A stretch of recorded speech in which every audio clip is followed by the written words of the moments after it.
It is official. You are here with the fans view. So thank you for listening.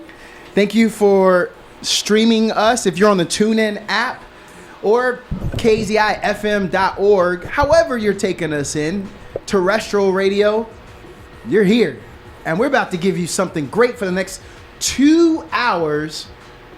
We have over there as our sound engineer / co-host, Jamal January. Jamal was popping. What's up? What's popping with you? Well, Jamal, during the week, I do a show here, and I'm known as Dapper D.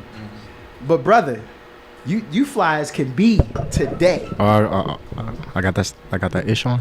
I got it on. You are doing it. You are doing it. Yeah. Don't worry, people. We're going to do an obligatory social media pick at the end. Absolutely. Y'all get to see that fit. Yeah. That, and I always, if you can follow me on Jamalogy, that's JAMALOGY _. After every show, I always post a little fit, whatever I have on. Oh. If it's, up to you and Corey's standards. Man, I follow you, but I've been missing that. I apologize. I'm going to have to get my algorithm right because I didn't know you post the fits. But I do comment on them when you come in. I do always like it.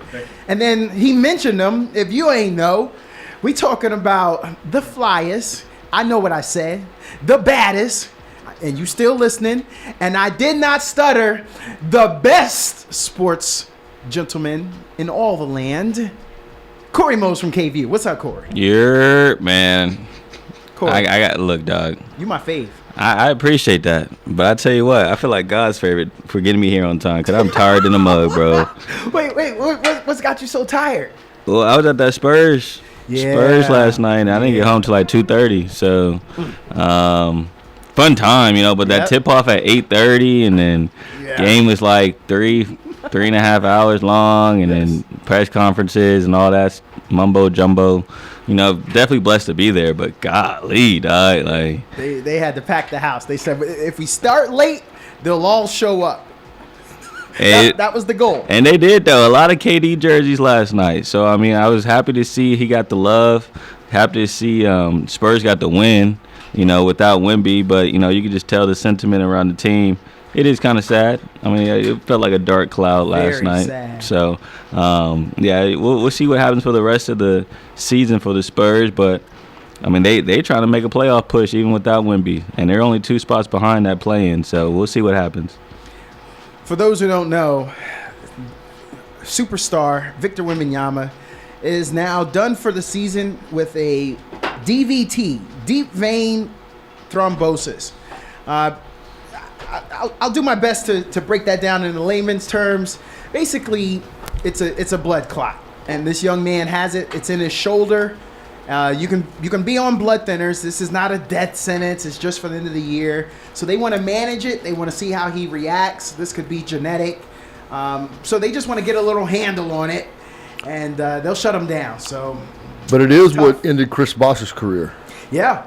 It's different situation. Yeah, let's they took a while for Chris Bosh to get identified. Yes. And he kind of played with it longer than he had no idea he had it. Yeah. But I feel like the better example would be the more recent ones with Brandon Ingram, who is now back playing. Asor Thompson for the Detroit Pistons. He also had it last year, and now he's already playing this year. So you've had some success stories over the last couple instances with this blood clot situation, but it is. Everyone goes through the Chris Bosh situation because that ended his career. So you pray and hope that small percentage isn't what's going to happen to Wemby. So, and there's been a good amount of baseball players. We cover a lot of baseball here. There's been a lot of baseball players that have had it. They kind of have an increased risk in developing it in their arms and legs due to their repetitive movements, injuries. So. That didn't sound positive, but we're positive. We know it is more than just this year, people. But let's go back to what Corey said. The Spurs still can make a push. Like the opportunity they ain't making a push. They ain't making a push. I said we were going to be positive, Travis. They ain't making a push for the playoffs. Okay, Travis, let me give this to you then. Okay, so the Phoenix Suns are above them. Uh-huh. They're kind of in disarray. In disarray, they're still a better team. Okay, dang. even with no big man. Okay, Golden State Warriors. Yeah. You expect them to ascend or descend? Still a better team than the Spurs. Okay, Sacramento Kings. Maybe sad sack. They're sad sack, man. So. Okay, so then the Spurs somehow could jump. Well, that just gets them into the 11th place if you only got sack. And I'm not even going to ask you about the Mavericks and Minnesota. And look, the Mavericks still could go in the tank. I was very impressed with how they played after losing Anthony Davis. Yeah. But that's just a short sample size, right? Yes. And they knew the All-Star break was coming, and Kyrie was playing 38 minutes a night. Yes. How long can Kyrie play 38 minutes a night? It's this next, they 7:30 tip tonight, right? Yep. The next stage starts now. You got 20-something games left in the season, whatever. Yeah. The Mavericks, we still don't know which way they're going to go yet. AD gets reevaluated in 2 weeks. We'll find out more about Lively and Gafford coming up here pretty soon. There is still a chance that none of the three of them play the rest of the season. Ugh. And if that's the case, I mean, I can't remember exactly how many games. I don't have the standings up, how many games the Mavericks have left, but 26. 26 games. There's a real chance they could play well. None of those three come back and go 10-16. If they go 10-16, they're not making the playoffs. Yeah, they'd be 40-42. Yeah, I just don't think you're good. I don't think you can be sub 500 in the West and be in the play-in even. Well, you're right, because the 10th seed right now is Golden State at 28-27. And no, Golden State, they're hovering right around 500. I expect that they will hover around 500, but they are also quality enough where they could go on a 4 or 5 game win streak, and that completely flips the script for them. Well, since you started there, because we really want to talk about that NBA All-Star.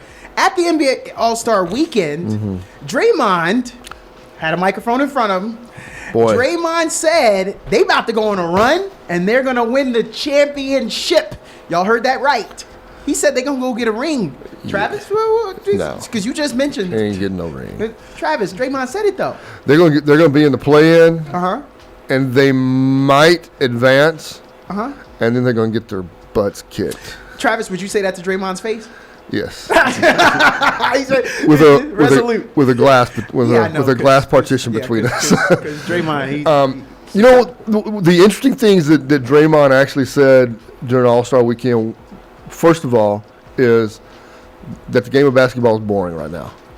I was.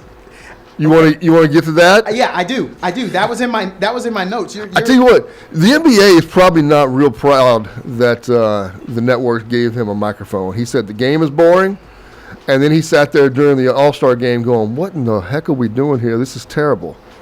So I don't, Well, Draymond. He's not wrong, by the way. It's just that I don't think the NBA wanted him sitting there saying that. For him to say that, because I believe that the NBA has left Draymond Green and his services. That the way the game is played now, he doesn't have that big of a presence in the game as he did, especially on that team. Mm-hmm. And so, yeah, of course it's going to be boring for you, bro, because you're not part of that. You're not in that. You don't shoot the threes. When you hit one, it's a celebration for you that you even hit one. The rest was like, okay, Draymond hitting. So I think that's really it. But when all-time great Oscar Robertson has to get on a microphone and have words against Draymond, and he says, unquote, nobody gives a you-know-what about what Draymond says. Who is Draymond?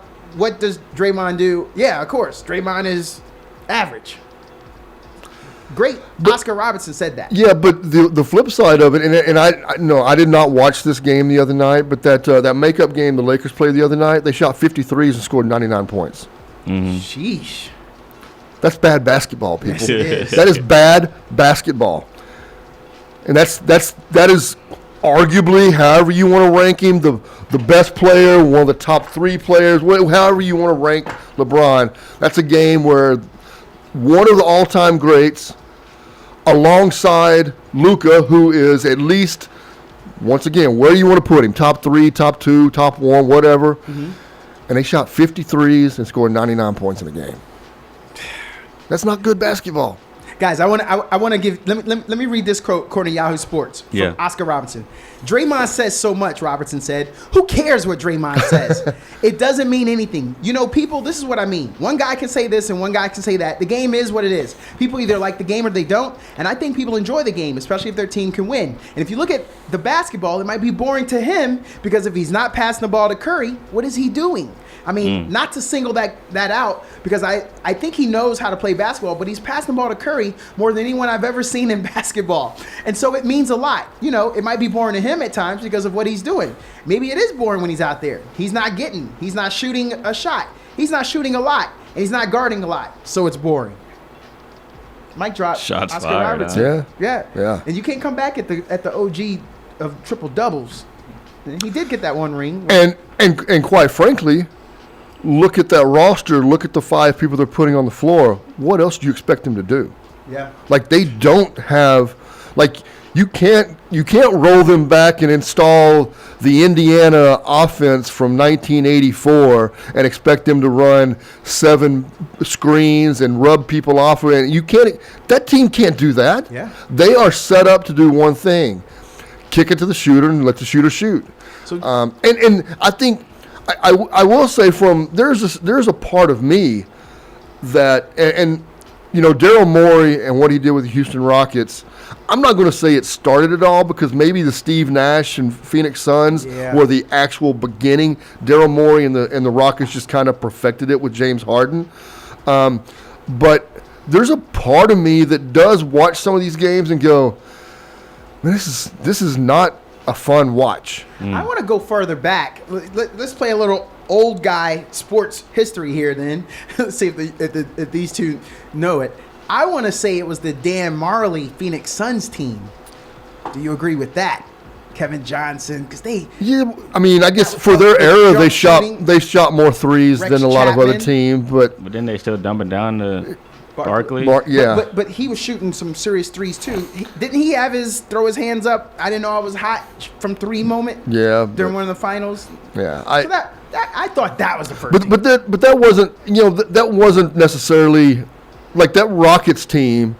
They made no bones about the fact that this is how we play the game now. Yeah. Not just we're going to, that Phoenix Suns team had some great shooters. Yeah. And I think they were just taking advantage of the fact that if you're going to sag into the low post, Dan Marley's going to shoot that open jumper. Yes, he is. And they were just because, I like you go back, Bird averaged what, like 4 threes a game for his career or whatever. I mean, and it wasn't because they didn't kick it out to him and he was open.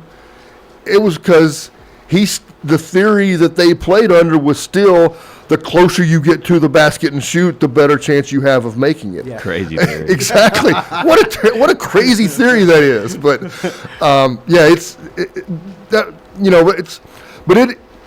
I still think, and I don't know that it's ever going to happen, but I have at least heard chirps of it.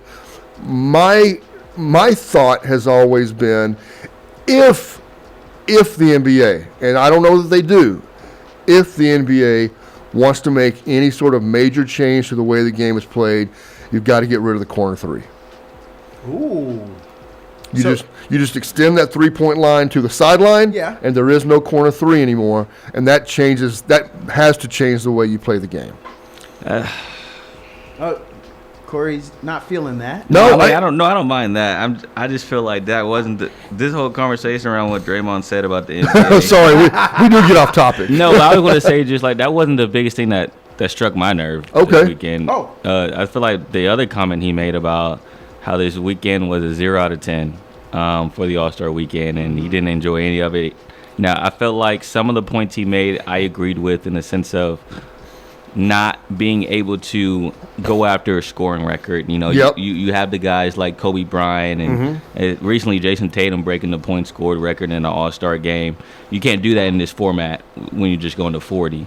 Yeah. And then he also mentioned how like he just doesn't feel like the rising stars should have that ability or opportunity to play on that court because it's a sacred court. The All-Star court is a sacred court in their opinion for NBA players, which I also agree with. I bet it is very sacred to play a game on that court with all the history that it goes behind it. But I just felt some type of way because you can't say it's a 0 out of 10 when it was y'all's generation that forced them to do this. Yes. And so you're going on this rant about, oh, this All-Star weekend sucks. This isn't entertaining. Why are they doing this format? They're doing it because of y'all. Yeah. Back in the, like, excuse me if I'm wrong, but like back in the day, Jordan would go at it. Barkley would go at it. Marbury. Iverson would go at it. Yeah, and so amazing. like you can't get mad when for the last decade we had to wait to the last 2 minutes of the game for y'all to play hard at each other. Yep. The rebuttal to his comments are, who cares about the scoring record because you guys ruined the scoring record. And then, 2, if it's so sacred, why don't you play basketball when you're on that court? Exactly. Yeah. If it's sacred, play basketball. Yeah. If it's not sacred, then let's play all these games and let's do whatever we want. You can't have it both ways. Well, to that point, I was okay with the Rising Stars because they looked like it mattered. They were playing. Exactly. They were playing hard. Wemby looked like he was trying to put everyone on a poster. He was chasing everything from behind. I enjoyed that. I was fearful because I got him on my fantasy. Sorry, guys. Got to make the fantasy reference. But I was like, please don't get hurt. Please don't get hurt. Man, that dude is an alien. Please don't get hurt. Please don't get hurt. That's what I thought. Yeah, I would also like to point out, too, because you did mention the Rising Stars. I said that last week. Don't sleep on this Rising Stars team. You know, as the game progressed, they started playing like Rising Stars and chucking up some dumb shots and everything. And the veterans were like, oh, yeah, watch this. So, yeah, we could take that. Gentlemen, it comes down to, if I was the NBA, you know how you always hear players-only meeting? Bruh, y'all need to have a players-only meeting, the entire NBA. Because at some point, you've got to realize that everyone shouldn't be walking out of All-Star Weekend feeling like that, speaking like this, and it could get away from you very quick. So, Travis, do you think, I want to put on my old guy hat right here. Do you think it's because of the generation of social media and that has ruined it, that no one wants to end up a poster or end up on the ground because they got the ankle broken, and that's what ruined the All-Star game? Do you think that ruined it? That certainly has a role in it, but I think the bigger thing, much like with the football Pro Bowl, the money's just too big. The money's too big to be playing in a fashion that you know is dangerous already for the 17 games you played during the regular season, 16 games you played during the regular season, the 82 games you're playing during the basketball. The game's already dangerous enough going full blast all those games. You add one more game that means absolutely nothing. It's just, I just think the money's so big that they're, and the teams also, on the way out the door, and those All-Stars, before they get on that flight, somebody from the team's grabbing them going, hey, come back healthy. Come back healthy. But my rebuttal to that is, these boys play hard during the summer. They go to these gyms, they go LA work out Fitness. together, Yes, sir. and there's videos all around the internet Yes, sir. over the summer of them going at it Killing. 5-on-5, Yes. killing each other. With a couple dudes who are random. Exactly. Every one of those 10 players on that court at that time are not in the NBA. There's a couple guys like, man, who's that dude? I mean, he looks okay. But most of them are. Yeah. And they all work out together, and they all go hard. And so, Hard. like, I'm like, okay, if y'all do it over the summer, you spoke about the money. The Yeah. money's on the line on the summer. No, when they leave the facility at Right. the end of the season, they say the same thing. Right. Hey, come back healthy. Yeah. Now, mind you, there has been some injuries recently, like Chet. Chet got hurt his rookie year over the summer, but he was playing in a pro-am, playing hard in that program, and that's how he got hurt. But the fact that he was doing it, to me, says something that they're not they're not resisting playing hard when the stakes aren't on the line. They just don't want to do it for the All-Star game. I bet the Pelicans wish that Zion would join a couple leagues over the summer and keep running every day, chasing people down. I bet. You are correct. And the one caveat to that is I think they see those games in the summer as working on their game. They're not working on their game at the All-Star game. That's fair. It's just an exhibition.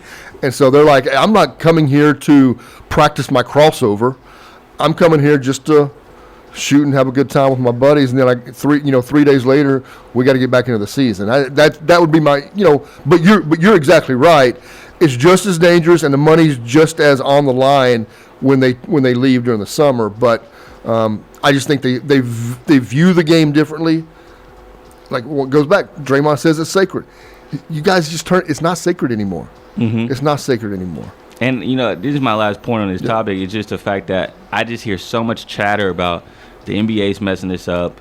The league has to do better. NFL has to do better. It's like y'all are placing the blame on the wrong people. I'm sick of everyone saying the NBA is messing up All-Star Weekend. Why are they doing all these gimmicks? Why is Kevin Hart doing? They have to do these things. Yes. They're trying to figure out something. To keep us watching. Exactly. Because we're not going to tune in. I'm going to tell you this. I did enjoy seeing Jaren, who's now a household name, hit that shot before Damian Lillard hit 3. He hit that one for $100,000. My whole family was watching it, and we were hyped up. Okay, Jared, and he hit it because Mr. Beast said, for those who don't know, during one of their many halftimes, famed YouTuber Mr. Beast had $100,000 on the line, and all a random fan had to do named Jaren, who wasn't even going to come to the game. He only came because his dad had an extra ticket, and his dad was like, hey, come. And so he came, was selected.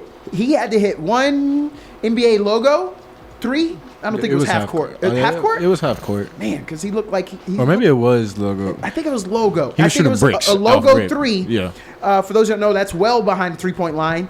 And famed long shooter in the game, Damian Lillard, just had to make 3. Yeah. And they were about to go to commercial break, and Mr. Beast said, hey, guys, this will be your last shot because we got to leave. And what does Jaren, no name, walk up and do? He hits it. And we're all screaming. Yeah. And there were a few of those things we kind of enjoyed. Was Kevin Hart a little too much? Yeah, but... Well, yeah. But same time, Kevin Hart wanted to. I think he wanted to MC it. Which nothing wrong with that. Yeah. But what makes me really sad about the All-Star game is they show it on the TV screen, and I'm looking at the stands. There's so many empty seats. They shouldn't have showed the stands. Literally, there were so mistake. many empty seats in the stands. Corey, don't y'all know better than doing that? As sports networks, anchors, cameramen, don't let people know that ain't nobody there. I'm not on network, bro. I should be. That's the prime example. I should be on network because they're making dumb decisions like that. Yeah, you got to know better. All right, gentlemen, I just got to ask. I want to make a statement. Okay. Can you hold it? Can you hold a Yeah, statement? I can hold it. From the Fans View, KAZI 88.7, Travis Kent alongside Douglas Washington, Jamal January twisting and tweaking the dials, and KView 24's Corey Mose. Sure. We were all over the place. Yeah, you had a comment. So I want to. I guess I'm gonna disagree with you. Okay. I do think that these games, they're not meaningless. We all kind of remember, because I could be off on the year. I'm gonna say 96, 97, maybe it was 99. A couple of those years when like Stephon Marbury came down and he was trying to win that All-Star game. So I think you could go down in infamy when it comes to some of those achievements. But this is the one thing that ruins the whole All-Star. LeBron goes. He doesn't dress out. He doesn't even put on the uniform when they take their pictures for the starting team. And then he comes back, his second game back, he drops 40 for the Lakers. That ruins everything. And he is one of the biggest culprits when it comes to All-Star weekend. I think, maybe I'm just defending LeBron. I don't know. Call me a LeBron Glazer. Oh, no, I was ready for you to say Call me a LeBron Glazer if you want You're to a out there. Lakers fan. But I feel like he was trying to make a point in a sense of this doesn't mean anything to him, this All-Star weekend, the way that he they did everything. Kind of like what Draymond was saying, like this is a 0 out of 10. I don't think a guy like LeBron, which I don't agree with this, but like I don't think he really cared for the format. I don't think he cared for the first one to 40. And without saying it, I'm not going to play an hour before the game. I'm going to take all these pictures in my street clothes. I'm not even going to get in uniform.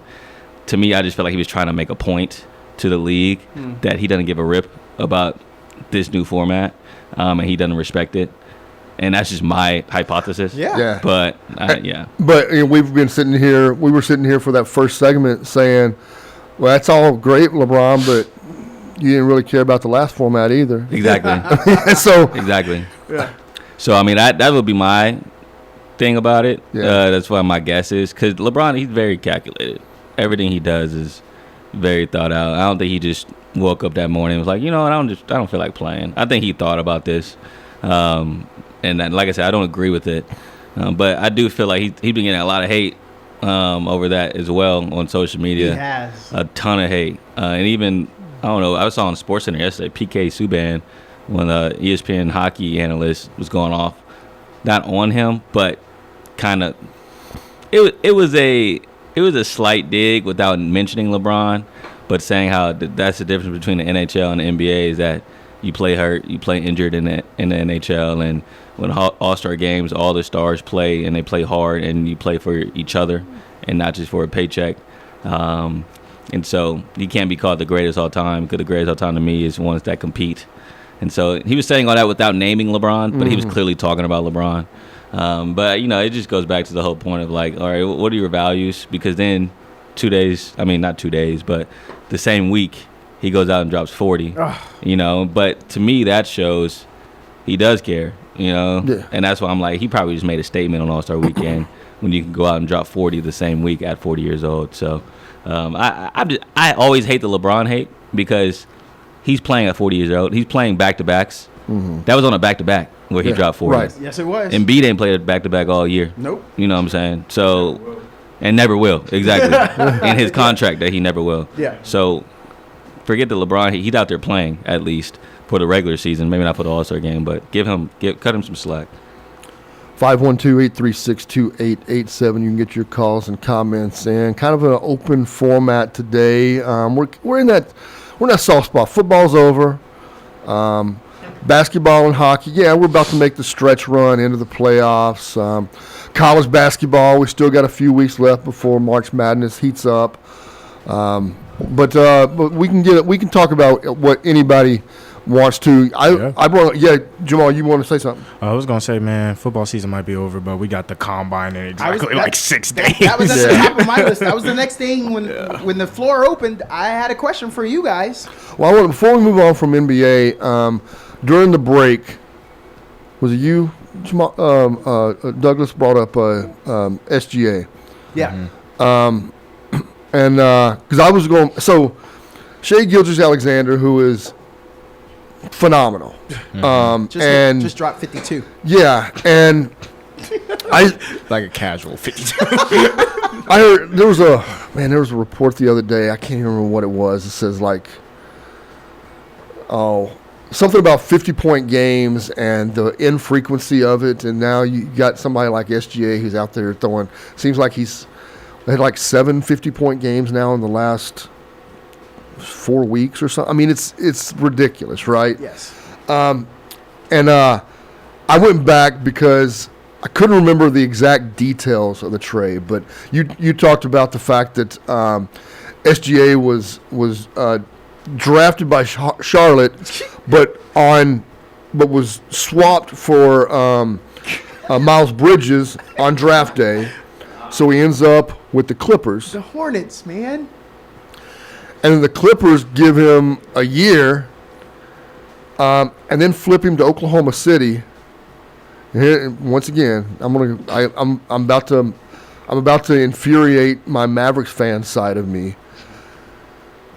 Shai Gilgeous-Alexander, Danilo Gallinari, and 5 first-round picks for Paul George. Yep, that happened. Man, that's that is the equivalent to the Herschel Walker trade. in the NFL for the Dallas Cowboys, right? I mean, that's you essentially were able to. If you're Oklahoma City, you flipped a guy that wasn't really going to get you over the top by himself, and turned it into what they look like now. So. Yeah, well, I just wanted to bring that up because you're talking about the same Charlotte organization that got rid of Kobe Bryant. That organization. Oh, okay. All right. Yep. Just wanted to remind everybody of that. That's what you're working with over there in Charlotte. So I had to look it up, and in Shea at Kentucky, he was the 11th pick. Mm-hmm. Averaged 14 points. He did get All SEC tourney. SEC All Freshman, and then SEC Tourney MVP. So he at least got that. Mm-hmm. And it depends on your view of SEC basketball during that time, 2017, 2018.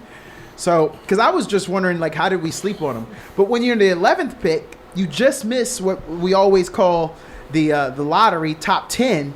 So with the 11th pick, maybe people did know and were willing to roll the dice on him, but I just feel like we missed out on that.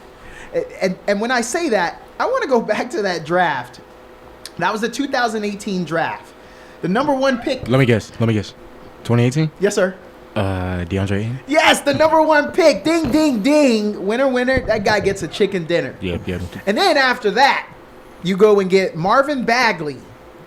He's on the bench right now. Yeah. Okay, Luka. So I think Travis was waiting for that. He already knew who the number 3 pick. But Atlanta had him, and just a reminder, everyone, Atlanta swapped with Dallas. Right. And said, we'll take. We want to go with the bigger guy, the European guy. This is coming off of Dirk.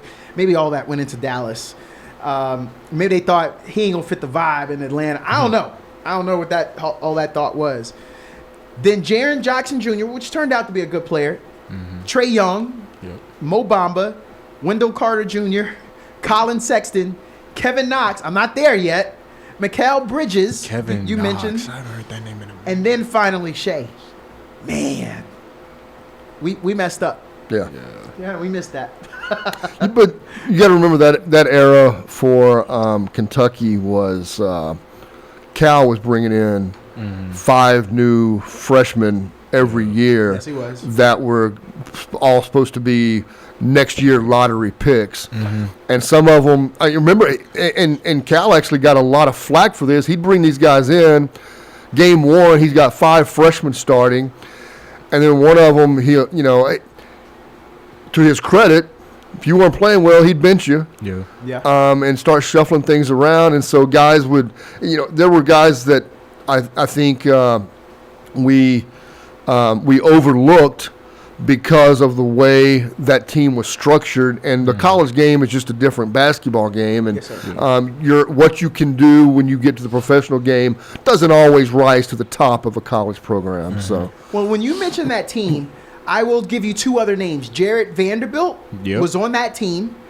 He was drafted number 41 by Orlando. Still in the league for those. We're all nerds up here, but for the rest of y'all that don't know that. And then Hamidou Diallo was on that team. And then he got drafted about 4 spots after Vanderbilt for Brooklyn. So 3 of those guys got selected from that Kentucky team. So not bad when you're talking about the top 60 that were drafted. 3 went from Kentucky. P.J. Washington was on that team. Oh, wow. That was loaded. So did he come out the year after that? Yeah. I think so. All right. Was Tyler Hero on that team? He was not. So the next year. Yeah. Okay. So we were going to make that switch to football. Yeah. And this was the question I had at the top of my list. Who do you guys draft first? Thank you so Shedeur much. Sanders or Cam Ward? Oh. Because I want to hear from y'all. I'm waiting all year. I value you guys' opinion. I'm going to get mushy here. I couldn't wait to hear y'all's takes on who you guys would draft first out of those 2. Let's start with Jamal. Who would you draft first? I'm going to say this first. Both candidates are like a 1A, 1B situation. It seems like I don't think one is clearly better than the other and everything. But me, I'm going to take Shedeur. Oh. Just by looking at his ball placement and everything, and just everything that he had to deal with at Colorado, Okay. And Yeah, I'm taking Shador over Cam Ward. But like I said, 1A, 1B situation. Yes, sir. I would be perfect. If I was a Titans fan, I would be perfectly fine with either if they decide to go with a QB. Yeah.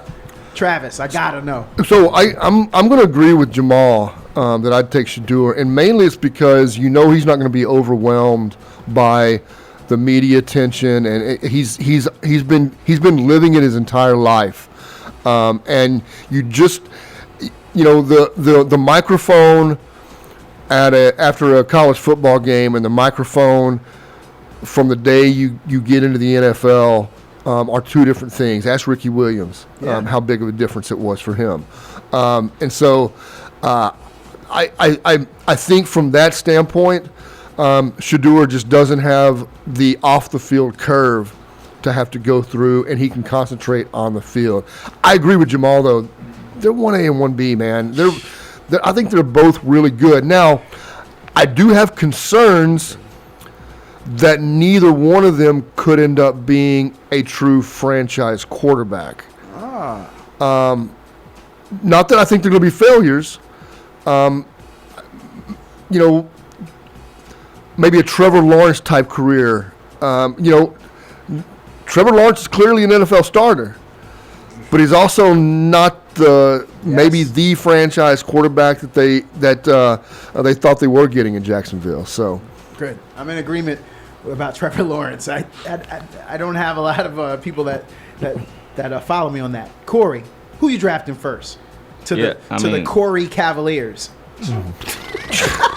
That's not our name. That team sounds like trash. I ain't gonna lie. 0-17 right there. No, I'm taking Shador too, though. I mean, it's just more so both great points from Travis and Jamal, especially like the off the field stuff with Shador. I do feel like both of these guys have faults, though. I mean, they're not perfect prospects. They're not generational talents, if we're being honest. They're 1A and 1B, but like, they're probably the third best quarterback in last year's class. And so when you draft a guy like Cam or like Shador, you're going to have the right pieces around them for them to succeed. If Shador has to run for his life like he did in Colorado, as you can see, he's not going to win you games with just his pure talent. Mm-hmm. And Cam Ward is the same way. And so I would take Shador just based off the fact that also he has that mentality of growing up to be at this point. His whole life he was groomed to be an NFL quarterback, and now he has a chance to do so. Outside the pocket, he's phenomenal. I listen to a lot of like podcasters, specifically Joe Klatt. He's very high on Shador, and the ability that he can just put the ball anywhere when he has time. He has that ability to put the ball anywhere. Joe Klatt kind of compared him to Patrick Mahomes in that way, but this still like escapability, the creativity that Patrick has. Shador may not have that, but when he is outside the pocket, he can make plays. And so it's all about situation. If Shador gets drafted by Tennessee, he's cooked. I just think that's simple. As like, you got to protect him, and you got to be able to have a run game. And same thing with Cam. Like, you got to have a run game with these guys. Tennessee doesn't have that. I do feel like if Shador's drafted by a big market, that will only make him better. It's weird because sometimes I feel like some rookies, it will be overwhelming. But for Shador, I feel like he would thrive in a New York market if he were to go to the Giants. He wants that type of pressure. He wants that type of publicity. And I feel like he'll rise to that occasion. He wants Malik Neighbors. Yeah, he also wants Malik Neighbors. Of the teams you mentioned, number 3 at least has Malik. Exactly. So, I mean, if you get drafted by Tennessee, I mean, we'll see. I just don't think that's a good fit for either one of these guys because they're not franchise changers, in my opinion. They need people around them to become great, not make the franchise great. Guys, is there any way to get a quarterback to number 6 to Las Vegas? Either one of these two. And the reason I ask that is, what if the Sanders family pulled a Eli or John Elway? And for those who don't get that reference, telling these teams, I don't want to go there. So maybe they tell Tennessee, hey, we don't want to go there. Don't even, because the teams call you before they draft you. Hey, we don't want to come there. Cleveland, we don't want to come there. New York, Nah, we don't want to come there. You guys got rid of Saquon. The Patriots aren't going to go. The Jaguars probably should get a quarterback. Mm-hmm. And then number 6, we'll wait and go there. You guys think that could happen? Barely. I think the Raiders are going to get hit with what they got hit with last year, man. Sheesh. Not getting a quarterback early. Yeah, it's unless they're able to really work the phones on draft day. Yeah. And talk somebody into either a draft and trade or something to that effect. But I don't know if they have any pieces that are enticing enough to trade away. They're tight end. That's about it. Yeah, Brock Bowers? Yep. but Nah. this is a tough. I've looked at these at this list of the quarterbacks going to the combine several times, and man, what sticks out to me is it looks like a lot of NFL backup quarterbacks on this list. Yeah. It does. It does. I mean, just looks like guys like that are going to be playing in the NFL for 10, 12, 14 years and end up with like 24 starts for their career. Yeah. I mean, that's a lot. It looks like a lot of those guys on this list. That was another point I had. I was going to say, guys, are we already on 2026 Arch Manning Combine Draft Watch? We're already past this, right? We can't wait for next year? Well, that's what I was about to say with the Raiders. Like, why reach? Why give up assets? Why try to move up when you know it's coming? You know, if I'm Pete Carroll, I may go get a Russell Wilson for a year rental and, you know, team up with him again and just wait for next year's class. And it's not just Arch. I mean, there's a lot of guys in next year's class that are good. Like the kid from Penn State, Drew Aller, like he's pretty good as well. Minnie Mahomes. No, I don't think Dylan can come out next year. I think. Yeah. So, but there's definitely a couple dudes that are, like I said, Cam Ward and Shador is not like franchise changers. I feel like Arch Manning is a franchise changer. You know, I feel like Drew Aller can be a franchise changer because they don't need a lot of assets around them to be great. But it's specifically for the Raiders. I mean, there's better options out there in free agency and in the trade market. I mean, you can go get Sam Darnold for a year rental. You know, like I said, Russell Wilson for a year rental. And so, heck, Matthew Stafford's on the market apparently for a year rental. So, I mean, I feel like those are all better options than reaching for a guy or trading up assets to get a Shador or Cam. And I don't, you know, you spoke about New York. Shador's not going past New York. And they're not going to say, I don't want to go to. That's not happening. They'll take the media. Yeah, they'll love New York. They already have that relationship. They've been open about it on social media. He likes New York. And so he's not falling past 3, in my opinion. The question is, what the heck does Tennessee do? Does Tennessee go out there and draft Cam first? I don't know if after the combine, Cam will be the consensus number 1 quarterback. I think Shador will. And now put them in a sticky situation in the sense of Shador's not going to Tennessee. There's no way. I don't think he'll like Nashville and their history of quarterbacks. Yeah. And so if he says no to you, do you reach for Cam or do you then trade back? But how far do you trade back? You still need Cam. So you can't trade back too far. Tennessee's an interesting spot for that number 1 pick. I agree with you. Another thing, too, because I've looked at some mock drafts. Yeah. And, you know, on the biggest needs, when you look at Tennessee, it goes quarterback, receiver, and edge rusher, right? Yes, sir. So it does make me wonder if Tennessee is actually going to take a chance on keeping Will Levis and get Abdul Carter. Because if that happens, then, you know, the Browns are probably not going to get their edge rusher that they want. They're probably just going to go ahead and get a quarterback. And like Corey says, Shador's not falling past.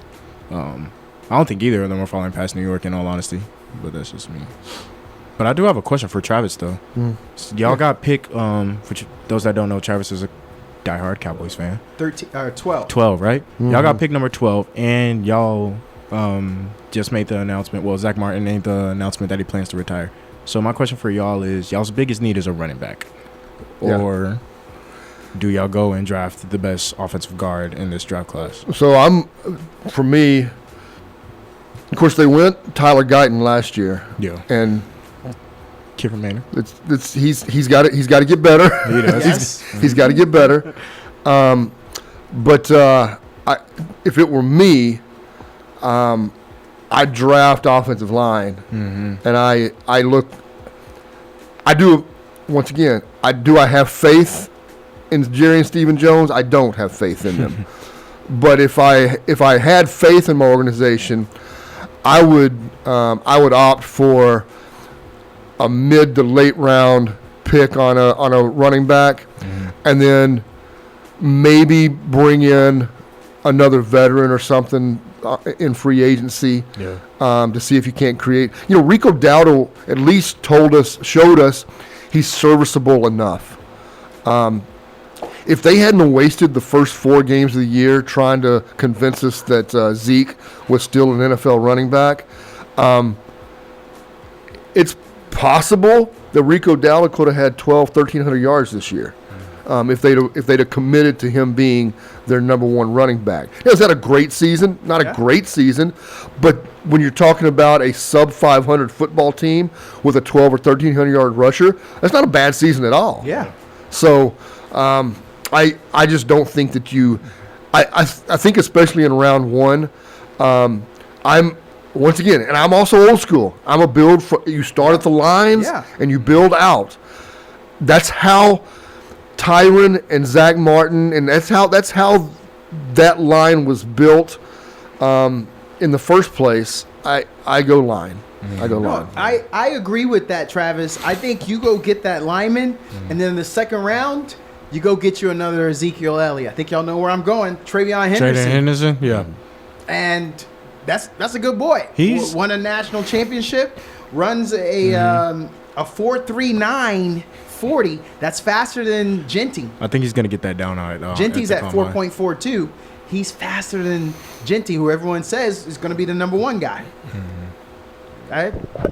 Yeah, I'm not gonna lie. I like Omarion Hampton though. North Carolina kid. Ooh. Will he still be there though? Second round for them. Yeah, I mean, there's nobody that's gonna take a running back in the first round unless it's Genty. So, and it's not just them. Like, this class is stacked. I really like this running back class. Yes. I watched Judkins in person. I thought he was better than Travion, to be honest. At Ohio State. I mean, at least Judkins is such a running back that he'll get in the end zone. And I like running backs that can find the way into the end zone every time they get down there. Daniel Jeremiah's mock draft has Quinshon Judkins going 21st to Pittsburgh. Wow. Yeah, okay, I didn't even know that. I like Judkins a lot. I think just watching him with my eyes, that's why I like him. I haven't seen any other tape except for just the games that he played Texas in the national championship. And then, I mean, you can get a Scatterboo in third round. Like, watching Scatterboo, what he did to Texas. Like, I mean, he did everything. He literally did everything. And so, if you look deeper, fifth round, you may get a Taj Brooks, from Texas Tech. I'm a big fan of Taj. Yeah. Manor alum. I agree. And so, like, there's so many running backs where you don't have to reach in the first for Genty. Now, I get it. Genty's a generational talent. He's from Dallas, so it makes a lot of sense. Wants to play in Dallas, obviously. But I'm with you, Travis. Like, you got to build that offensive line, especially with, a Hall of Famer retiring. Yep. I don't know. I thought Minnesota might make a move. According to NFL.com, that was one of their biggest needs, number 3, that they were going to need a cornerback, a defensive tackle. That doesn't mean that they were going to take the running back in the first round, to your point. But I thought Travion would only be there. I thought Hampton and Genty would be gone before the Cowboys could get back around and get a running back. Caleb Johnson is okay, but I thought the speed of Henderson would be the thing that would maybe jump him over, because according to NFLDraftBuzz.com, they got Caleb Johnson out of Iowa ahead of Travion Henderson.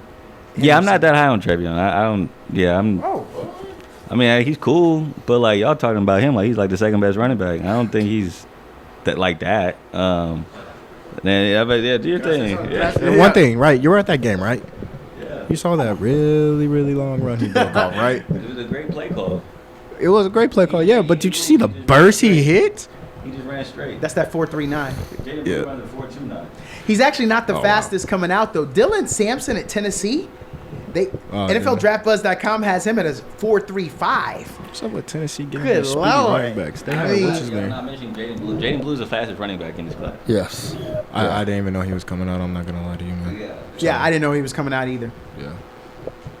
Man. I guess we'll find out after pro day, right? Yes, we will. Corey didn't mention. Just wait till pro day. Well, I think he's at the combine. I think Jaden's gonna. I think he got invited. To the combine. Okay. Well, he's listed. NFL Draft Buzz.com has him listed as a 4.45. Jaden Blue. Jaden Blue. Yeah, that's why you They don't. have him That's as why you don't watch those sites, bro. The 31st running back is where they have him too. Yeah, I don't mind the ranking. I just don't. 4.4. Did you watch any of the Texas game? He doesn't run a 4.4, bro. Yeah. Dude's different. He may break I'm not break Xavier's record, but he'll get close.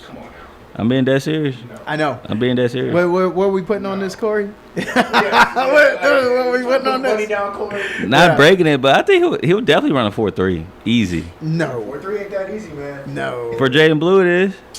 So below. Okay, I know we. Are we talking about the same Jaden Blue? Yes, Did we y'all are. not see the separation every time he got the ball? Okay. But there are other fast running backs that we're talking about, though. But we're talking about a 4.3 though. You don't think 4.3 Jaden Blue can run a 4.3? You do realize your start has to be impeccable. Yes. To run Yes. Y'all are three. Yeah, he's gonna Crazy, need bro. the perfect start. Y'all are crazy, Okay, I can't bro. wait to text Corey. Say less, bro. We can put money on it. All right. Hey, we're up against it again. Real quick, Ollie Gordon. Everybody keeps forgetting about Ollie Gordon. Yes, I agree.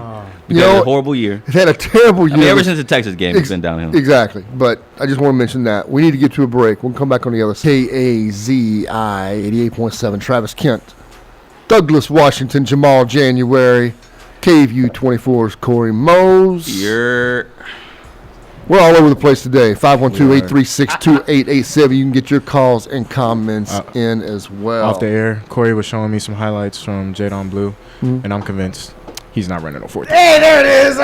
Corey thought he was gonna side with Corey. He is over at the Collective today working on his starts. Probably could So be. is Shiloh Sanders. He brought in the ZebTech.com people who do the official timing at the NFL draft at the combine. He brought them to Colorado, and he has his own setup there. And he said, well, I didn't get an invite to the combine, so I brought the combine to myself. So even he's working. But he ain't going to run no 4.3 either, Corey. He's not. disrespect the Blues crazy. I mean, I just don't understand. No. The good thing is, if you're right, we got to eat all this. Yeah. But that's how confident to we me, feel. the question is he going to run a 4.2? That's the question. Good Lord. The 4.3 is like, Travis. duh, he's running a 4.3. Travis, I'm going to change the subject. All right. We're still on football, though. Yeah, that's fair. Exciting news for the Delaware State Hornets. Former Washington Commanders running back Clinton Portis has been appointed as the running backs coordinator at Delaware State University. Portis, renowned for his dynamic playing style and leadership during his NFL career, brings a wealth of experience to the Hornets coaching staff. And if this sounds familiar, Delaware State Hornets, Clinton Portis joins former Washington Commanders wide receiver Deshaun Jackson, who has taken the helm as the head coach of Delaware State's football program. Still the craziest story I've ever heard. Deshaun Jackson's gonna head coach? somebody turned over their program to Deshaun Jackson. Well, you know, y'all got mad at me last week when I mentioned Marshall Faulk, saying he needs his stripes. I don't remember when we did talk about Deshaun Jackson. Y'all didn't say he needed his stripes. Y'all okay with him running the program? In college. In college, man. That's You keep forgetting that's a big factor, bro. And you're okay with Clinton Portis being running backs coach? sure. Okay. In college. You be trying to twist the whole narrative. At a very small, historically black college. I mean, also. Eddie George is a head coach. No way he just tried to pull that card, bro. No. No I'm just way. saying. Those are two completely different This is situations. where he had to go to get his start. Yeah. Yes. So no, I don't have a problem with it because he has to get his start at a small college HBCU, not in the NFL level. Like Dion. Yeah. So This boy, man, that's crazy, dog. So you guys are pretty excited about that, seeing those two together, former teammates. I mean, I'm excited. Look, this I'm actually very I don't know if excited is the right word. Okay. I like this trend. I mean, obviously, right now it's the HBCUs that are really embracing this, right? Yes. And I don't blame them one bit. They're bringing in quote unquote star power, but except for Deshaun Jackson, they've all made a lot of sense to me. Yes. Like if you told me during Eddie George's playing career, if you said, "Hey, Travis, someday there's going to be a program that he has limited experience, but they're going to put Eddie George in charge. What kind of leader do you think he'll be?" I think he'll be a good leader. Mm-hmm. Now, is Eddie George going to be the next Dion? Is he going to be the next? I don't know. But I have zero problem with what these programs are doing, and I think filling your staff with high-level guys that you played with in the NFL, I think that's extremely smart as well.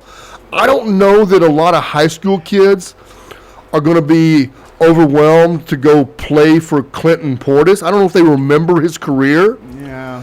But Clinton Portis was a really good running back. Yeah. He's got stuff he can teach people. Jamal, you remember? There's no doubt about that. Do you remember his college that he went to, Clinton Portis? Clinton Portis? Yeah. Give me the conference it was Come in. on, Jamal. Come on, Jamal. Don't do this to us. Yeah. Yeah, young guys. Young guys, Travis. Young guys. UT? Miami. The U. Yeah. Well, okay, so then Travis. Oh yeah. Wait, was he? Now you remember? What years? What years? Oh. With them boys. He was. Yeah, that tell me was year. the what was the tight end's name? And I mean, Come on, old man. Shocky. Yeah. Oh, Those come are on, old man. Those are some man. Was that like Dude on That that was team. like talent on talent. 98, 99, 2000, somewhere in there? Yeah. Okay, so Delaware State, their enrollment 6,451 students. So Travis, you said you like this. Yeah. Do you think teams are they playing a game just to pack the seats, get media attention, or do you think it's a win-win, right? It's an equally symbiotic relationship. It's a win-win. I've poked fun at Deshaun Jackson. I don't know who Deshaun Jackson is today. I remember the kid Yeah. who dropped the ball outside the end zone in high school, and then I remember that he did it in college, and then I remember that he did it in the NFL. He's in a hurry to get to the end zone, Travis. He's in a hurry to drop the ball. Well, he's getting in the end zone. He just forgot the ball, but So I'm poking fun at it, but Yeah. no, these are win-win propositions for these schools. Yeah. I think they generally think, and I generally think that all of these NFL guys have a fighting chance to succeed. Where and no disrespect to coaches who have been in the business, started at the junior high level and then worked their way to high school, then went small college, and and they've done it for 35 years, and they're great coaches. But that doesn't guarantee success any more than being an NFL player guarantees success. thank you.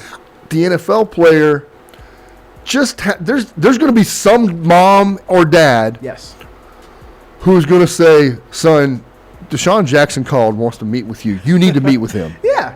And there's nothing wrong with that. Yeah, that's what I was going to say is the kids may not know, but your mama do. And I also just want to offer this one other little tidbit. I think this is where you were going, Travis, because this was what I was going to put my little button on. The whole thing is, bro, you got to go where the opportunities are. Yep. And to be honest, I know this.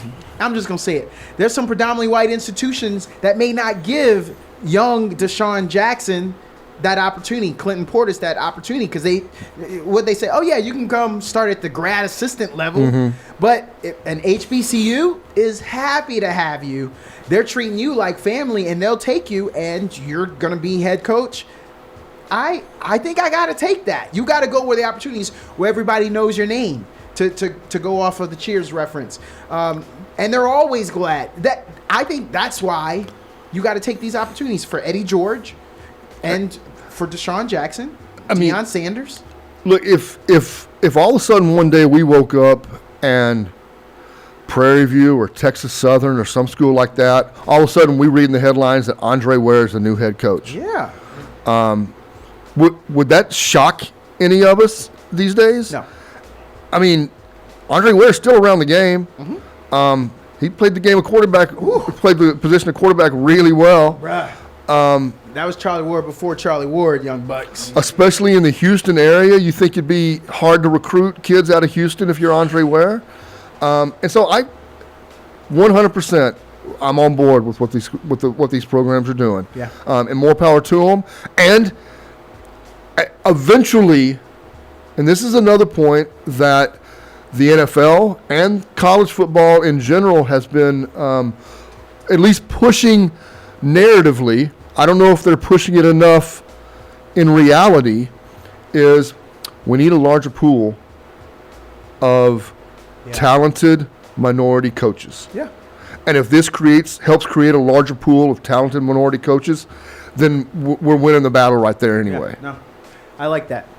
I want to stay in football, but not American football. According to the DailyTexan.com, Texas soccer midfielder Lexi Massimo, she's leaving Texas to join Dallas Trinity Football Club with the USL Super League, one of the highest level of women's professional soccer in the United States. She's from South Lake, Travis. You probably already knew that. Mm-hmm. So the South Lake native leaves Texas with the leading records of 176 points, 56 goals, 64 assists, and she's heading home. For those who don't know, I know we're streaming all over the world. South Lake, that's right. That's Dallas. That's right outside there. What do you know about South Lake, especially when you were living up there, Travis? It's that money, boy. Well, so I was on a collision course to play South Lake in the Class 3A state championships my senior year. At that time, they were 3A. At that time, they were 3A. And we got knocked out in the quarterfinals. They ended up beating Navasota Navasota knocked us out. They beat Navasota for that state title. South Lake Carroll was a power. Then they went to 4A. Then became 5A. Now 6A. I remember the quarterback of that team, Mike Ulrich, was a Silver Spur with me at the University of Texas. And we were sitting around talking one day. And I said, hey, because they technically back then ran the wishbone. We ran the wishbone. Yeah. Like we threw 3 passes a game. They ran a wishbone, but they broke the bone a lot and they threw the ball around a little bit. Yeah. They were already a district that had a lot of money. They were already a district where retired NFL athletes and college and baseball players were moving into their area, so they knew they were in a growth mode and they knew they were going to get bigger. And I was sitting around talking to him, and he said something like, "Had you guys broke us down on film yet?" I go, "Man, we didn't even have a film room." No, we got film. And he goes, "Are you kidding me?" I go, "No, man. The first time I saw a team on film would be on Saturday after the Friday night game to start getting ready for the next week." Uh-huh. He goes, I used to go get my lunch. And he goes, we had 3 film rooms. He goes, I'd go into one of the film rooms. He goes, I'd been watching tape on you guys for like 6 weeks. Golly. He goes, we just knew we were going to play y'all. And he goes, we didn't know how we were going to handle y'all's offensive line and y'all's speed. He said, but he goes, I'd been breaking down film on y'all for weeks. The haves and the have-nots. Exactly. So. Wow. There's your little insight into 1989 South Lake Carroll versus what you know about them now. Yeah, that's. Going back to Lexi though. Hold on, there you are. He got you. Yeah, going back to Missimo, she that's a big move in the soccer world because she didn't go to the NWSL, which is National Women's Soccer League, same league that most of the Olympians are playing on or playing in. It's big names like J.J. Watt's wife plays in the NWSL. She chose to go into the other league, which is basically somewhat described the league below the NWSL. And so when you have a top talent like Lexi in the country deciding to then go to that league instead of the national league, it started to spark a lot of conversations about why and, what is she trying to prove or basically make a statement for. Now, some would say probably she just wanted to be close to home. Maybe that was the biggest thing why she chose to go to that team specifically. But crazy enough, her first match, she scored 3 minutes into the match. So what about a debut for that? Just like, I'm a pro now. Wham! But I'm still like that, Take that. even at this level. So Lexi, she's one of those Longhorn legends, that's she's going to continue to make a mark. And, hey, ever since her freshman year, she's been trying to get teams that are trying to recruit her to go pro. Her and Trinity Byers, who leads Longhorn Nation all time in goals scored. Trinity Byers does. Lexi's been a part of the U.S. women's national team cycles since she was like U11, U12. Yeah. Her dad is the all-time leading scorer at North Carolina. Her mom played college soccer at TCU.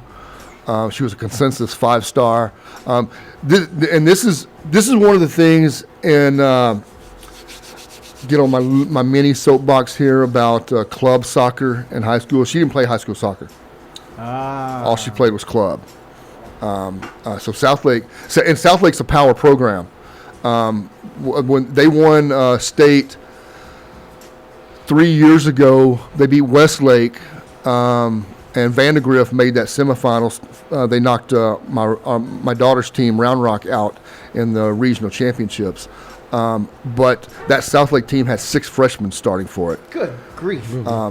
Travis, I got a question for you. Yeah. So, being a soccer parent, would you say, like, if you want to get your kid recruited, it's more so about what you do in club soccer than what you do in high school soccer? Yeah, it is. It is. It's not that. The club system has a lot of good things about it. It's also got a lot of negative things about it. Yeah. There's a lot of politics involved in it. Yes, it is. It is. Even It at 7 feels. years old. I fought it. My daughter went through several years where she was shuffled between teams because the club was trying to build their program and add more teams. Yeah. And in doing that, they were using my daughter as a pawn. We ended up changing clubs because of it. But when we changed clubs, that also sort of ostracized us from some of those powerful coaches and programs. So it's a very difficult situation.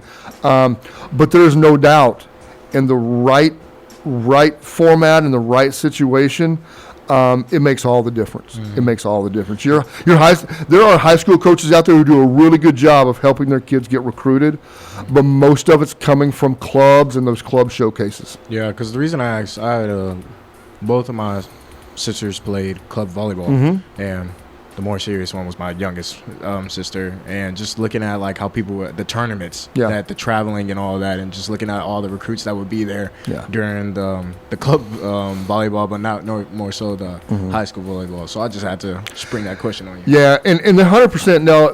There are a couple of the high level leagues like ECNL that have relaxed some of their rules, but they actually are certain levels you play at where you're not allowed to play high school soccer.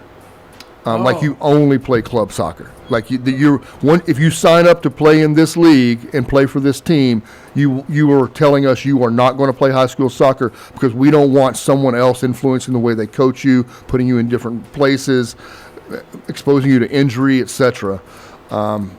So. Is that frustrating though as a parent? Very. I mean, because it's like now you got to pay more money to be in clubs, and not just, Douglas, I know you have, your daughter is multiple sport athlete. So it's like you don't just got to pay for one club. You got to pay for club softball. You got to play for club volleyball. You got to pay for tennis coaches, and so it's like as a parent, you want your child to experience all these different things, but at the end of the day, I mean, you still got to budget. You can't pay for all of these club sponsorships and all these private lessons while also paying the mortgage. So especially you have multiple kids too. Yes. So I mean, I just don't envy y'all. As a parent, because you want the best for your kid, you want the most opportunities, and you want them to grow in the sport. But how much is it of like, dang, I wish my kid would figure out what he or she likes early, so we can just stick to that and not bounce around. That is the hard part. Yeah. That's the hard part. Now, my daughter fell in love with soccer. She played basketball. She stopped playing basketball. She went on. She did play middle school basketball, But then once she got to high school, she was all soccer at that point. Yeah. And I know your kids right now play a lot of different sports. Yes. And you're gonna hit that age where probably your kids are gonna feel pressure from one of their coaches in one of the sport, and maybe multiple sports. Those coaches are going to come to one of your kids or come to you and say, we really think it's in your child's best interest to just go basketball or just go whatever it is. And you're going to run into that, and it's going to be very difficult. You're going to be faced with a tough decision because you know how many athletes would come talk to my daughter's teams and going, you should play multiple sports, you should play multiple sports, you should play multiple sports. Yeah. I go, yeah, that's all fine and good until you tell a coach that you're going to keep playing multiple sports, and he says, well, if you do that, we're going to knock you down 3 levels on your teams. Yeah. Yeah, everyone's not, you're going to know this name pretty soon, Texas fans, but everyone's not Jonah Williams. Yeah. Jonah Williams is a 5-star safety prospect, and he's Galveston Ball, and he's a 5-star baseball prospect. Wow. And Texas is allowing him to play both sports. He's with the baseball team right now. He traveled with them to Arlington. We need to talk about baseball, by the way. Yeah. They won the Arlington series for the first time ever. They finally had a winning record after leaving Arlington. Shout out Coach Schlossnagel. Home opener tonight. But yeah, Jonah Williams, he's a freak athlete where you have 2 sports where he's phenomenal at, and now he gets to play at UT for both sports. There's only one of Jonah Williams. And so I think over time it's like you have to pick one. I know my dad, he made me pick when I was a junior in high school because I played football and ran track. Now, he basically made a deal with me saying, like, if I wasn't starting on varsity my junior year, I had to quit. Because we knew that track was kind of like the way to go. Now, mind you, I didn't go to college for track either. I did an academic scholarship, so Loki could have just kept playing football. For sure. But, he had a plan. It worked for my sisters. They all, ran D1 track. So the process was the process. And so they all ran at UT Arlington. So from 05 all the way up to 15. And so, yeah, that I just felt like my dad, he kind of made sure that we knew what the main sport was. It was track. He let me dabble into football. Early in my childhood, I played baseball until kid pitch, and I wasn't great at it. But who's to say I couldn't have become great? Sure. I always regret not playing basketball. I feel like my frame was perfect for a basketball player. I enjoy basketball. I love breaking down things.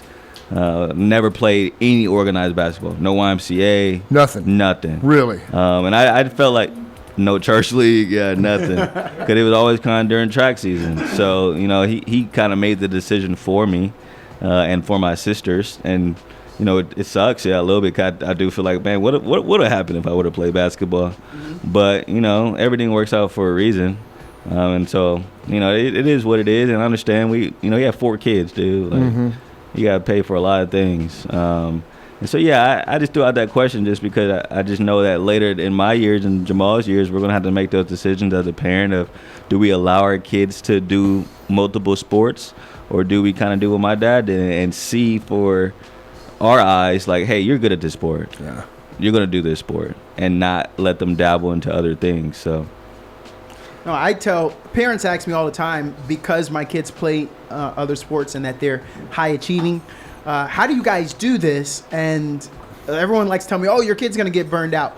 Well, I believe that because they play multiple sports, it prevents them from being, if they're not specializing at this age, and my kids are young, but if they're not specializing, then they kind of get that off season. They get to turn their attention to something else, do something else. So it's a new set of friends, new environment, new skill set. And I think that's what allows them to not get burned out. But yeah, the finance part that comes into it, brother. And you didn't even mention clinics. Oh, yeah. Camps.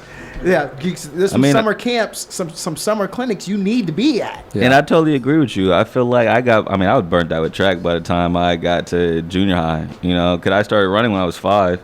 And then by the time you're in junior high, you're like, bro, this sucks. But then I got introduced to cross country, So then cross country was like, okay, I get to run in some woods. Yeah. At least not an oval anymore, you know. But then I got burnt out by that by the time I was a junior in high school.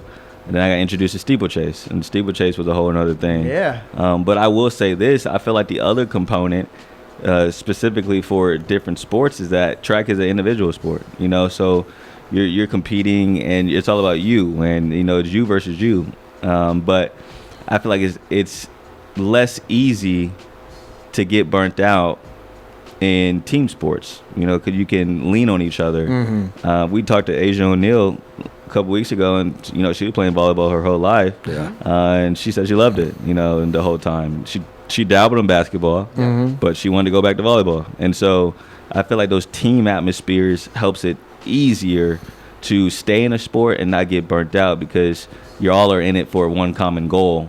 And it's not just all dependent on your performance, but you can have a bad match or a bad game and y'all can still win, and you can still get Kool-Aid, you know, from the team mom and be happy about it because you won the game. Yeah. But it's not so much all dependent on your performance.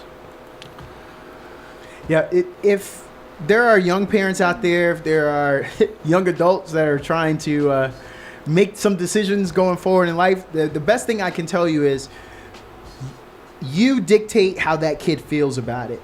And so if they hear a lot of complaining from you, that's only going to hurt. I think that the fun that you bring to it is going to make it fun for the kids. So when they're 7, when they're 8, don't talk about what they're going to become. Let's just kind of be in the moment there. Yeah. It's a 7-year-old, 8-year. They're not getting a college scholarship that weekend at that tournament, so let them have their fun. That's right. That's right.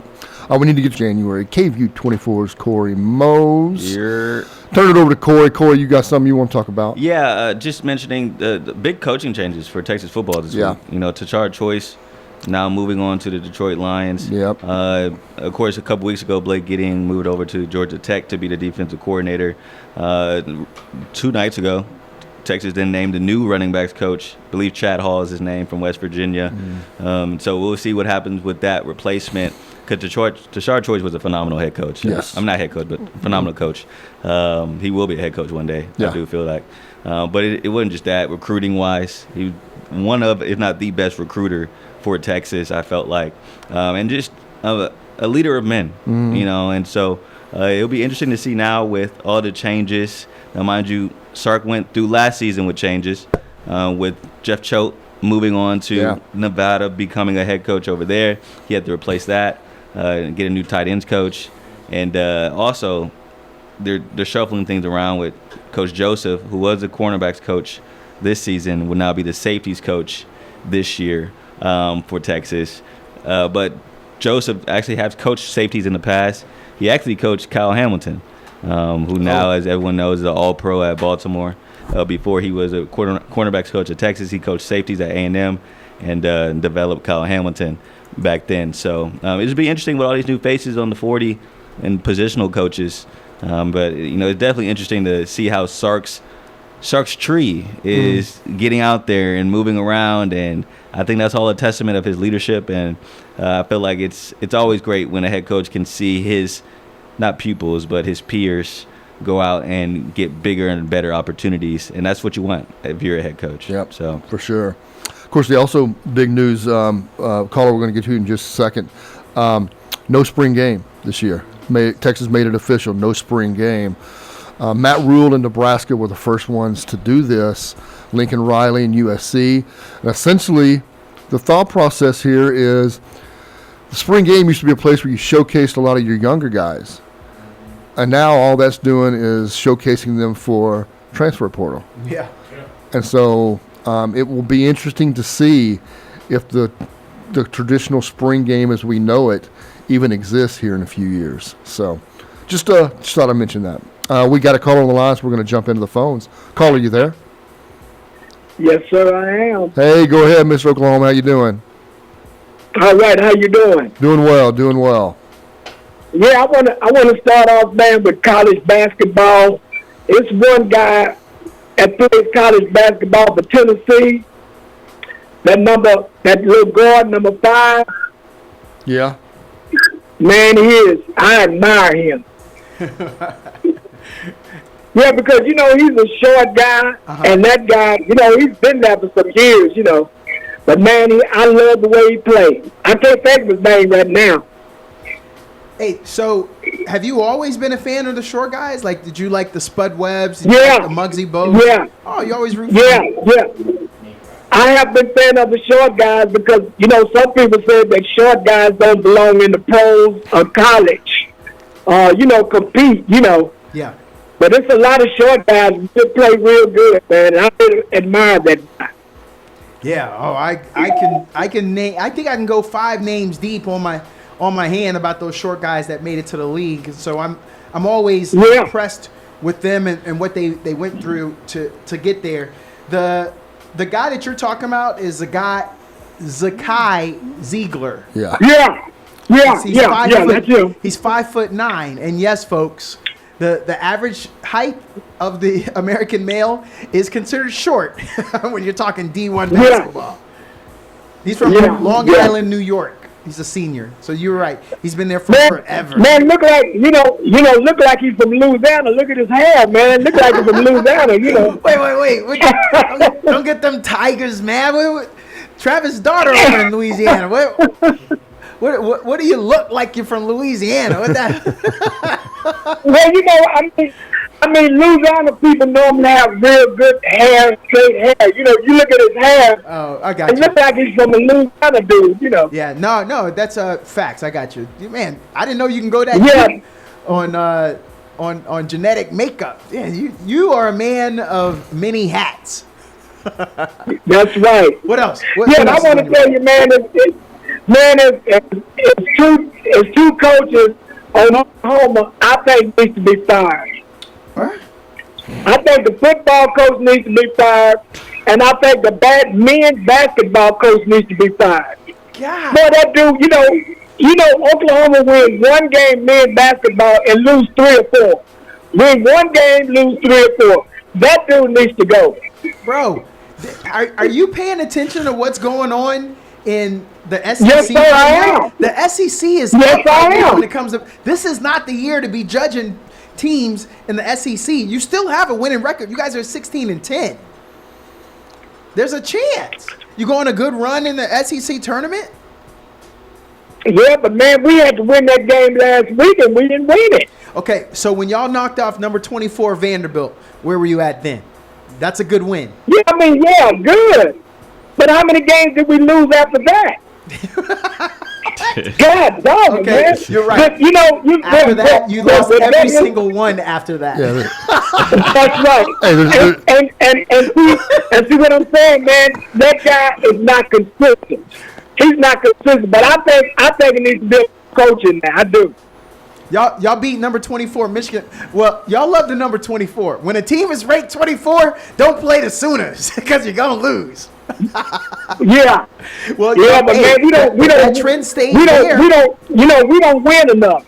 If the trend stays there, you're gonna play a number 24 ranked team. Ole Miss is ranked 24 right now. You guys have yet to play them. You'll play them on March 5th. Can I go and guarantee that as a win? Do I have your support? No, I can't guarantee nothing with that further, man. Not that basketball coach. Cause man, I don't even like it, man. But I want to tell Corey, man. I apologize what I said about U of H. I tried to tell you. Ooh, And I tell you, they play tomorrow, and we go. But you know what I'm saying about U of H? That tall guy in the middle. He needs to practice on his free throws a lot better. He's always been better at free throws, though. He reminds me of Shaq. You know what I'm saying? So, he ain't that bad. that's like the He worst. ain't that bad. God. But yeah, man, I'm gonna tell you about you can't doubt UH, man. I mean they're a bunch of guys that play hard on defense every single time. Something's gonna get them going.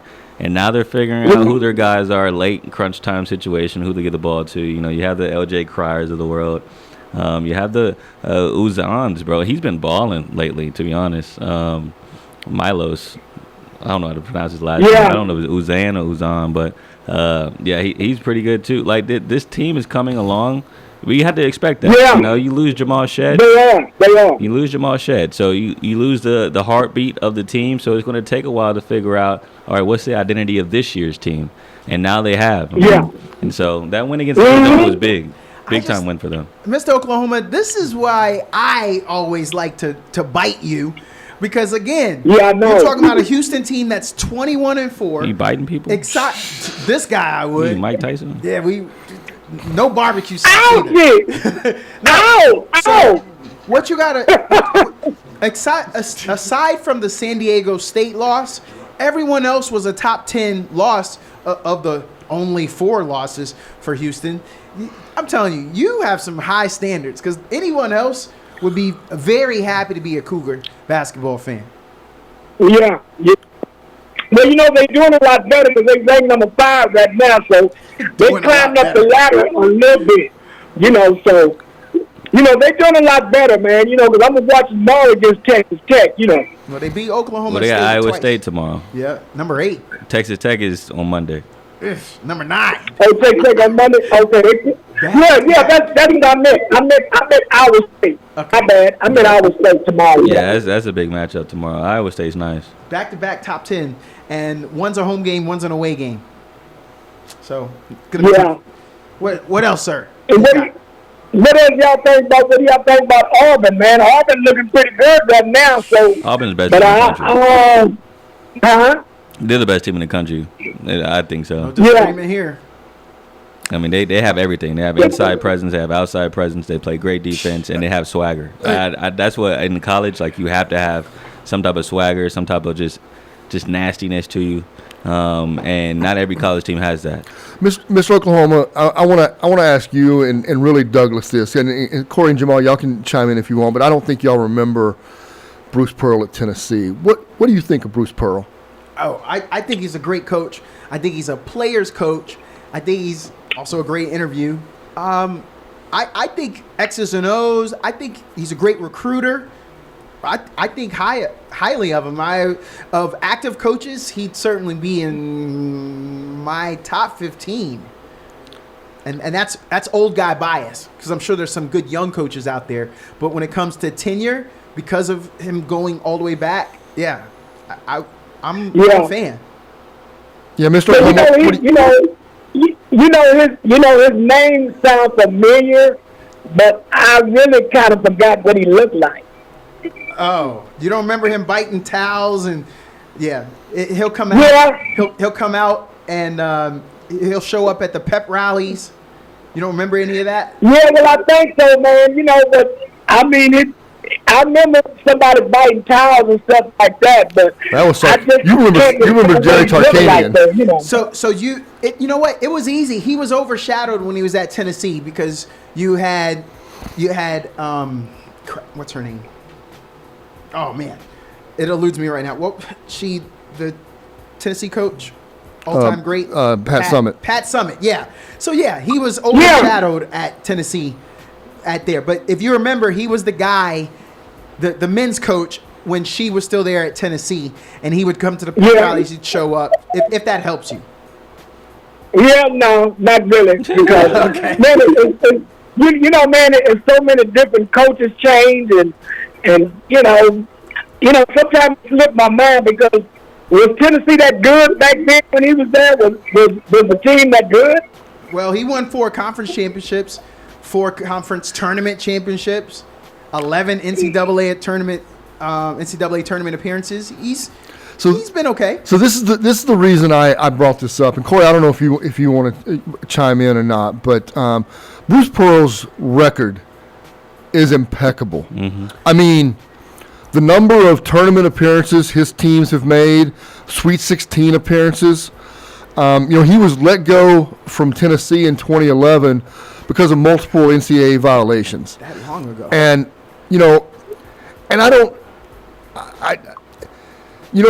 Kelvin Sampson went through this as well. Kelvin Sampson, essentially the reason he left Oklahoma and Indiana were NCAA violations. Yeah. But there's no doubt Kelvin Sampson's a fantastic basketball coach. Yeah. And I like Kelvin Sampson. Bruce Pearl, for some reason though, He's always giving me a used car dealer kind of vibe. but you can't really you can't disrespect his record. I mean, he's been a phenomenal. I don't know. I just wanted to bring that up. No, he's a Boston guy, and he blends. He tries to blend. So yeah, when he was at Tennessee, he couldn't give off that Boston guy vibe. So he was trying his best. He didn't go as far as Chip Kelly and try to have that Southern drawl, but he's a winner everywhere he's been. Everything to what you've said, he won a Division II championship. I'm a fan. He did set some records. He was the second fastest NCAA coach to reach 300 victories, and Roy Williams was the first. So yeah, that's I will say we've had some conversations in the media. Now I'm not going to name names, but when the whole talk about Rodney Terry and his situation, and if Texas does make a decision at the end of the year, which I hope they don't, to send him away, but if that does come to the conclusion, a lot of people in media want Bruce Pearl to be the next head coach of Texas. Now, like I said, I don't want that to happen. Let me put that on record. I love RT. But there is some people in this market that believe Bruce Pearl will be a perfect fit for Texas, and I always question them, saying, why would he leave Auburn? Yeah. But, I mean, some people just believe that Texas's name is enough to leave the number one team in the country. It's a wrap. So after Sarkisian, if they get a big name head basketball coach here too, sheesh, it's a wrap. Yeah. And I tell you one thing, man, I got to give props to Texas women, man, because, man, they looking good, dude. Yeah. I'm telling you. I say, golly, man, I was shocked. But they're looking real good right now. They're like, what, number two? Number three? Number two. Number two, yeah. Yeah. So, they're looking real good, man, because I like to watch the women, too, I really like to watch ranked teams like in the top 15 on up, maybe the top 25, but not that lower, but the top 15 on up, I love to watch teams that are ranked, Yeah. Got anything else, Mr. Oklahoma? Yeah, go ahead. Yeah, some of these teams, men and women, are not, they have a good record, they're not ranked. Like they about 16-3 or something like this, 16-4. I kind of watch them too. Yeah. Hey, I'm going to get out the air, man. I'll see y'all later. All right, thank you, Mr. Oklahoma, as always. We appreciate it. All right, bye-bye. Yeah, the women's team is. Yeah. I've been at all those games, and what impresses me the most between South Carolina to the Kentucky to the LSU wins is the way they've won in different ways. That LSU win was really impressive. It was impressive. There was nothing about that game, as I'm sitting there watching it, thinking that Texas was going to be able to turn it around. They those three girls for LSU. I mean, they score 95% of their points. Yeah. And they're really, really good. They're long. Mm-hmm. They're good defensively. And there was just nothing about that game that said Texas is going to be able to turn it around, and they did. Yeah. And I guess really you could look at it as they kind of want it going away. They in the fourth quarter, they just. It wasn't even close. Right. They doubled up on score plus a 3-pointer. Yeah. 21-9 in that fourth quarter. And I just was so. It's funny because going into the fourth, I sent out a tweet saying Anissa Morrow has 19 rebounds. Mm-hmm. Yep. Going into the fourth quarter. Yeah, that's right. She finished with 20. Yep. And so that fourth quarter was just dominated by Texas, and more so dominated by the freshmen. Brianna Preston did her thing, and then Jordan Lee. You probably speak about the three. Jordan Lee hit that three. The freshman did. I tell you what, Jordan Lee, and I'm a big fan of Shea Holly. Yeah. But Jordan Lee, as it's going to be fun to watch her grow on this team. I don't want to shortchange Preston, but Preston's going to be pressed to get minutes because of Rory. But she's creeping in there, though. She's creeping in there. She's creeping in there. But Lee has already been picking. Her minutes have been picking up as the season goes on. She's going to be a fun player to watch in her career here at Texas. I mean, it's this whole. I mean, and then you look at Justice Carlton, who starts. Now, mind you, that's a whole situation about somebody not making it to shoot around on time, which then allowed the opportunity for Justice Carlton to start. And Coach Schaefer said it after the game, like she stepped up in that opportunity. Opportunity arose, and she played great defense. She had big time minutes. Yep. And so you had a player in Justice Carlton, a freshman that had to go against Anissa Morrow and start against her, and then you had a freshman in Jordan Lee who hit big time threes. And to be honest, Preston was the best freshman that day. Yeah. You know, she hit that big time three in the first half to get everybody sparked up. That offense looked horrible. It looked terrible until she hit that three. And then she had multiple steals in that second half to get things going as well. And so, yeah, dude, like that freshman class is phenomenal. And they have 2 McDonald's All-Americans coming in for the next class. Now, mind you, Booker still has 2 more years left. Yeah. So, I mean, this whole pot that Schaefer has right now, man, it's exciting to be a women's basketball fan. Justice Carlton, she didn't shoot the ball that well against LSU, but she is, insert whatever you guys call, but she is the Swiss Army knife. She did everything. She hit every statistical category. She had 2 blocks. She had assists. She had steals. That's what impresses me, is how when the shot's not dropping, although she did go 3 for 3 from the line, but when the shot's not dropping, what else are you doing? Do you hang your head? What else? Do you hustle back? Do you get back into plays? I'm impressed by her. I was really, it was surprising to me, because we've seen these benchings before, right? You miss a shoot around, whatever. You don't get to start. So that player comes in and plays the first 4 minutes of the game, and then you go back to your regular rotation. And hey, that's not what Vic Schaefer did. I mean, just she got those starters minutes, and he's right. She put the effort in, and she took advantage of the situation and did a great job. And that's what Vic is known for, though. I mean, the South Carolina win, Taylor Jones had 13 and 7 at halftime, but Kyla was going off in the second half. He's like, I'm just gonna leave her in. That's right. I was shocked. I was like, me too. Taylor better get back in there. I was too. But then you look up, you're like, well, Kyla got 13 and 7. That's when the lead during that first half. That's when they stayed up. Everything that Jones did, that was it. Now, yes, Olaker played good in the second half, but if it would have gone the other way, I was ready to blame it on, well, that wasn't the problem when Jones was in there. But I will say that's what makes Coach Schaefer great, though. Because he's consistent. He's going to play, and this is something Rory said after the game against LSU, is he's going to play who's ever playing the best late in clutch time.